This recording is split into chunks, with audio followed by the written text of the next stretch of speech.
Hello, my name is Michelle Valkanas, and I am a third-year PhD candidate in biological sciences at Duquesne University, which is located in Pittsburgh, Pennsylvania. And I am also fortunate enough to have been selected for the National Center for Science Education's Scientific Communication Fellowship. And so what that means is that I get to work over the next year with the wonderful Kate Carter at NCSE and learn different ways to communicate science effectively, as well as the opportunity to be supplemented with different already prototyped activities that I can take into the community to spread awareness about different science concerns, specifically evolution and climate change. And so over the next couple weeks, I'm going to take you behind the scenes in figuring out what goes into planning different activities, finding places to do those activities, as well as receiving already prototyped kits from NCSE. And then I'm going to give you a glimpse of a day in the life of me, just to show what a PhD candidate does and the different activities that surrounds doing science. And then lastly, and what I'm most excited about, is I am going to provide a quick glimpse at other scientists in my community and why they went into science and what they like to do outside of science, and kind of just like a nice way to show that that the people doing science are right in our community, and they like to do the same things that everyone else likes to do. And so I'm really excited to have the opportunity to interview these other fellow scientists and to show the diversity that science brings. And so I look forward to sharing with you over the next couple weeks. Hello, today I'm going to talk to you about finding a location for your STEM activity. And so part of having an effective STEM activity outside of prototyping it and making sure that it's effective and it's working and it's non-conflict and collecting an army of volunteers is to find a location. And so this has been a new challenge for me. Though I have participated in a lot of STEM activities, they've already been pre-planned. And so I have been more of the volunteer, where I now have taken the role of the organizer. And so I have been trying to brainstorm the best way to get my STEM activities into my community. And so I thought that a good way to do this would be to do it in a library. Then I could have a consistent STEM activity that happened every month that gave STEM exposure consistently to a community within Pittsburgh. And so in Pittsburgh, all of our inner city community libraries are ran by the Carnegie Library of Pittsburgh. And so what I did was I printed all of the libraries, and this is a little difficult to see. I don't expect you to be able to read it, but there's 19 libraries under the umbrella of the Carnegie Library of Pittsburgh. 6 of these, whenever I checked their individual schedules, had STEM activities that were set up on a monthly basis. And so that's really exciting to see that those communities are consistently being exposed to STEM. However, that leaves 13 libraries within the inner city that are not getting STEM activities supplemented on a regular basis in the library. And so I thought that this would be a really good opportunity to provide a free activity of STEM reoccurring in the library. And so what I then did was I picked several libraries to talk to that were close to Duquesne, as most of my volunteers will come from the university, and so I wanted to be a distance that is realistic for my volunteers as well. And so I'm going to take you on that journey with me in a couple days, and we'll be able to see how it goes. I'm here today getting ready to talk to a local library about starting a monthly STEM outreach event at their library here in Carrick, which is one of the inner city neighborhoods of Pittsburgh. And so Carrick is close to Duquesne so that people can easily volunteer and come and help out. But they don't, as of right now, according to their website, have any STEM activities for their community. And so I thought that this would be a really good opportunity to establish a free STEM activity for like an after-school program. And so I'm here today and I'm going to see if I can talk to someone about starting that. I'm a little nervous. I've never actually started a STEM event. Normally a lot of what I participate in has already been arranged and it's kind of just showing up, and so you already know that you're welcomed and that they know that you're coming. And so going in and cold calling, I guess, a library is a first for me. So I'm really excited to see if they're receptive to my proposal, and I will keep you updated. Okay, so that went really well. They were really receptive. They're going to send the letter that I typed up over to the program manager that handles all the approved programming, and then get back to me. So far so good. It went really, really well, and they were really excited to see the flexibility of working with kids' routines depending on the need. And so it looks like it may be a good opportunity for not only the library but for the students of Duquesne and the community. And so I'm really excited. I am going to open my newest package from NCSE. One of the great perks of being an NCSE fellow is that they do a lot of the planning and legwork for activities. And so they do all the troubleshooting and prototyping, and then whenever they are happy with the product, they send us these awesome boxes. This one is a little bigger than normal, but it's kind of like, you know, being a kid at Christmas time, because we get these packages every month or two that have new fun activities and everything we need to be successful in a community event. And so today I'm going to share my excitement in opening the newest one with you guys. And so the theme, I believe, for this package is Know Your Nitrates. And so it has to do with nitrogen cycling and I believe farm runoff. So we'll see what's inside. I'm going to just quickly show you everything that came. And so we have this nice water table here, and what this is going to do is this is going to allow us to fill it with water to represent groundwater transfer of fertilizer. And so what's really awesome about this is there is a nice hole that we will stick this fun tube to, and it'll allow for easy cleanup. It also came with nice handouts that will allow us to measure not only water quality, but how much our plants grew. Nice tablecloth for mess.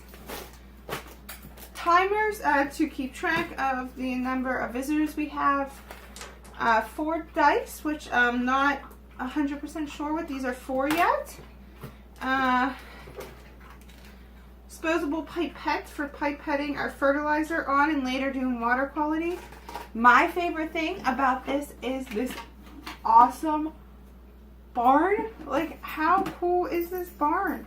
And they even used it to keep some of our supplies in, which is even cooler. And so I will pull a little of that out for you. We have a pig. This is another station that will allow us to plant plants. This is a donkey.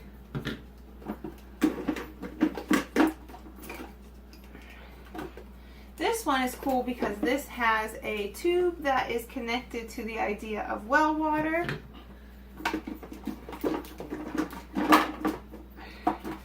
Another one for planting plants. More plants. and more plants. And so this is our fun farmhouse. And then I believe from the instructional video, you line up your farms downstream.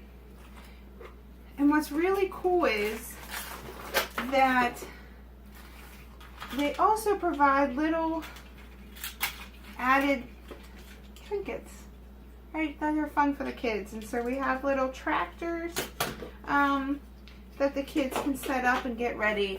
And I think that this would easily be supplemented with more animals. The kids really like to play, and you can often get those really cheap at like the dollar store, right? And so then the coffee filters, I believe, serve as plants. And then we make a mixture of acrylic paint mixed with water, and it serves as our fertilizer. I'm not going to set this up today. I just kind of wanted to share with you the excitement of getting a new thing and working through all the pieces that come. So this is kind of the excitement that I get to experience like I said, every other month or so when a new kit comes out. And so thank you so much for watching. Hello, today I'm going to talk to you a little bit about a prototype that I've been putting together. So one of the assignments for my fellowship this year is to build a outreach activity around climate change, but based on my specific community. So I'm from Pittsburgh, and so we have 3 rivers, and to no surprise, we have quite a bit of flooding. We've had several substantial historical floods that have happened in the past, most of them in the early 1900s, before we built different solutions to address those floods. But we're still having more and more floods. In fact, our Central Parkway is coined the bathtub because it's often flooded. And so I thought, what better way to bring attention to increase in precipitation and increase in river levels than by doing an activity around flooding. And so what I did was I made climatograms from 1886 until 2018. And basically a climatogram works by graphing the precipitation by month, but also graphing the temperature. And so it's a really cool activity because people can go to the year they were born or a year they remember, and they can see exactly how hot it was and how much rain we got. I want to then take that and base it around historical things that have happened in Pittsburgh. And so then there's nostalgia to the activity. And so I not only want to pick when those historical floods happened, but I also want to choose times when things in the city happened that were exciting. So whenever the Steelers won the Super Bowl, and whenever our Science Museum was built, and the major highways, and different things that happened over time. And then what I'm going to do is I'm going to design a piece of wood that has the years, and we're going to use counting blocks to do the amount of precipitation in inches for each year based on the climatograms I made. And so I was really hoping to show you the finished product, but it's just not quite done yet. So I kind of just drew a schematic of what I hope it is going to look like, and I'm going to share that with you now. Okay, and so as I said, this is just an example, but here we see a block of wood that has several different years on it. The hanging parts below are the pictures that are going to be from those different events. And then on top, we're going to build blocks for inches of rain. And so this is going to allow us to basically have a 3D block image or bar graph of the precipitation changing over time. And so hopefully this will allow a lot of open conversation about climate change and about shifts in precipitation amounts, but also being able to acknowledge that there are still going to be some upward and downward trends. And so, you know, to break the misunderstanding of it's just always increasing, and as soon as we have a decrease, it means it's not there. And so to be able to openly talk about the changes that are happening right in our community. And so I'm really excited to finish this and to roll it out by the end of April.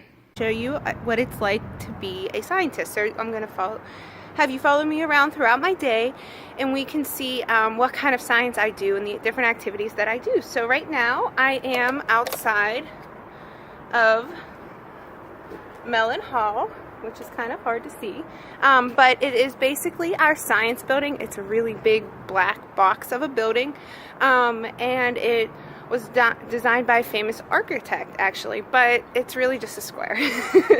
And so I'm gonna walk you upstairs to where I am. Mellon Hall is divided into different subsets based on the science. I am on the second floor for biology, the third floor is chemistry, and then the fourth floor is actually pharmacy. And so I'm going to take you up to the second floor where I work and show you some of my lab.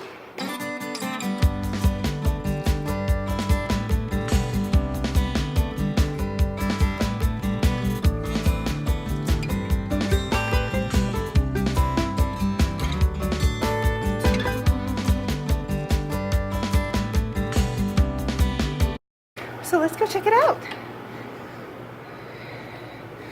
Okay, so here is my lab. We have, to start, a hood. This is where we mix any kind of chemicals or acids. A lot of our assays that we do to determine metal levels also get disposed in hazardous waste here. And we'll just show you around. And so my work primarily involves mine drainage. And so we needed a way to collect a bunch of different mine drainage in order to perform our microbial tests. And so I have 2 kids, and so what I had readily available was juice containers. And so we would collect the juice containers over the years, and we have sterilized them with alcohol, and we use those to collect mine drainage. And as you see, it's kind of gross, but it comes in all kinds of different colors. And then we do the necessary tests that we have to for that. Here I am currently growing some bacterial cultures in hopes of getting sulfur bacteria. I study iron and sulfur bacteria primarily, and through this we hope to be able to find different remediation effort techniques. This is my bench here. Nothing really fancy, but this is where I work every day. And then this is my desk.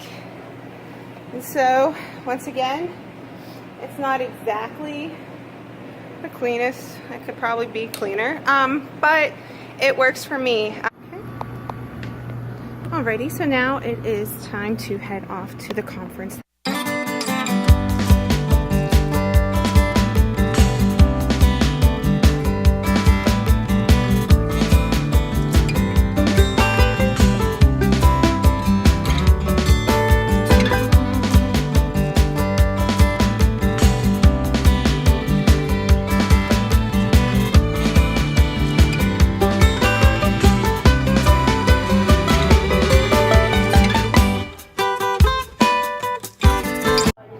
Okay, so I just came back from the Colbert talk. It was really good. He talked about elongating the use of Narcan in order to have better effects for people that are on opioid overdose. It was very interesting, and the technology is very, very cool. I then had a quick lunch from the local cafeteria. I really low-key love these wraps that they have there. And I am going to now get ready to set up for class, and until class starts. Once it's set up, I just go down and work on my computer, and like I said, I will be working on the Bayer Fellowship, and so I'll do that after I get class ready. And so I'm going to take you into my lab and just kind of give you an idea of what the students are doing and what needs to be done today. And so we are going to enter the classroom now. This is our lab classroom. This is the teacher station, and then we have a nice full lab. It contains 16 students plus one also working independently. And so what we did was, like I said, we were on a field trip on Monday, and we collected a bunch of samples as well as slurry samples. And so the slurry samples are back here. And what these students are going to be doing are they actually are going to take mine drainage samples, and then they are going to inoculate it with seedling plants to see how it affects the plants, and if it increases bringing iron to the plant roots, as we know there is a lot of iron in mine drainage. And so I am just going to take some time to set up here and make sure that they have everything they needed to get started. Today is going to be a lot of media making and plating of bacterial cells, and so I'm just going to do just a quick snapshot of some of their ideas and their independent projects and what they are going to be doing over the next 7 weeks. And it's just really exciting to be able to see this unfold in the progress working. And so there's a lot of people that students this year that are going to be going on to med school, and so we have a lot of antibiotic resistant questions that we will be tackling this semester to see if with an increase of metals do we in fact find an increase of antibiotic resistance. And so that's all for now, and I will check back in after class. Bye-bye. Finished up with lab after class. It's about 5:30, so class was about 3.5 hours today, which is pretty common. It's hard to get a lot done otherwise. And so I'm just going to take a minute to take you down and show you all of the media that the students were able to make today. And then they will set up cultures on Friday. So I'm just going to take you down and show you. Here we go. And today I made a bunch of media. And so here is 2 sets, and then here is the third set. And so this will probably pour close to 15 or 16 sleeves of plates, as well as liquid cultures. And so they, like I said, they will do this on Friday, and then they will be able to start growing bacteria from our remediation sites. So that should be exciting. And so this will be the end of my day. Thank you so much for coming and enjoying what it's like to be a scientist. It's been a lot of fun. And every day is a little different, but hopefully this gives you a little bit of a better idea of exactly what a day looks like as a grad student, at least. Thank you for joining. Bye-bye. I went into science because I really enjoyed the subject matter. I'm getting my PhD because I want to be able to further promote the education of science to the general public. I became a scientist so I could answer my own research questions. I went into science because I like to know how things work. I want to help people, so ultimately I want to do pharmaceutical research. I have always been interested with infectious diseases, and I hope to one day cure an infectious disease. Ever since I took biology in high school, I would always come home and say to my dad, "Hey, did you know?" So I always was incredibly fascinated by the studies of biological sciences. I'm a scientist because I want to know how the world works. Because I wanted to be able to come up with questions and then answer them. Science was the only class I really liked in high school. I'm a scientist because I really like finding out things that I didn't know before, and I find infectious disease really, really interesting. So I love studying it and learning what causes what and how you might be able to keep it from being able to cause a disease. I went into the sciences because I thought it would give me the information necessary to attend medical school and become a doctor. So when I was in high school, I had this really great biology teacher, Mr. Thompson. We called him Mr. T. And he really inspired me to be a great biologist by just being there all the time and teaching us how to do all of these things. And he made his lab always really available, and he had all this cool stuff in it. So it always really intrigued me to be a biologist and to be a teacher. I didn't understand it, and I actually resented it a lot throughout high school. It was really confusing and really difficult, and I didn't do good in it at all. And my senior year of high school, I took AP Biology, and it was really difficult, and I just got really frustrated. And I ended up letting all of that frustration just fuel my desire to want to finally get it someday.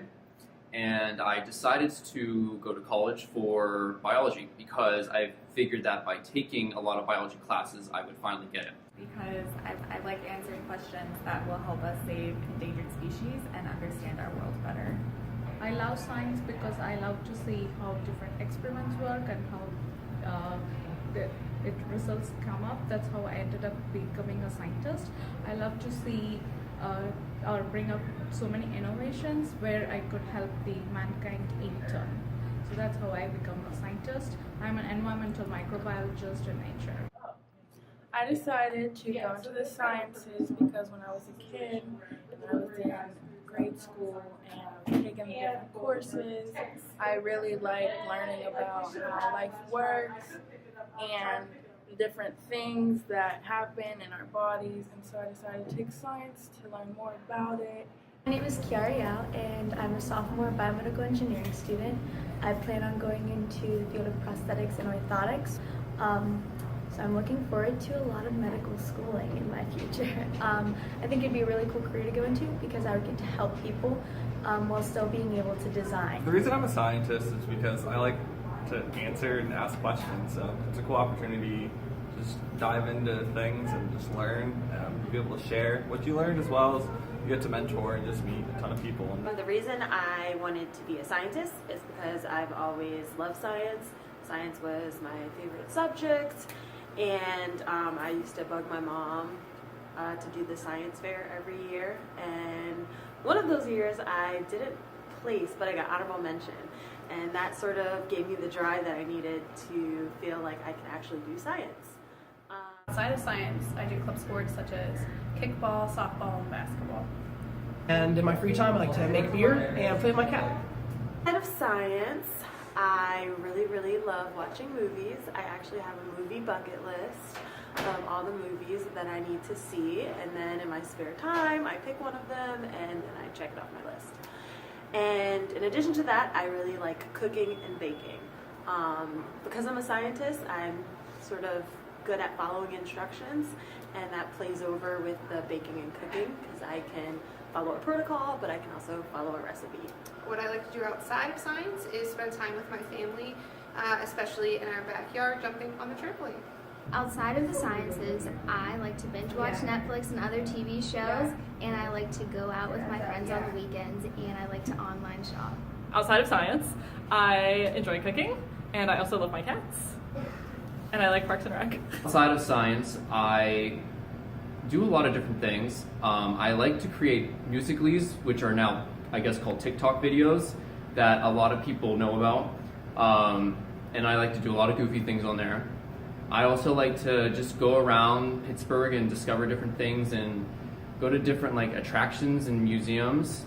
In my free time, I like to do art and photography, and I think that it's very important to me that I have a lot of creativity in my future career, and I think it would be a cool way to incorporate creative ideas into the medical field. What do I do outside of science? I'm a really big movies and TV buff. I watch a lot of movies. I love going to the movie theater, seeing the newest stuff. I love watching TV, but I'm also a gamer at heart. Play a lot of video games. I run a clan on Clash Royale, and I also play Destiny and all these other games. But I'm also a big Switch fan, and I love playing Mario Party and stuff with my friends.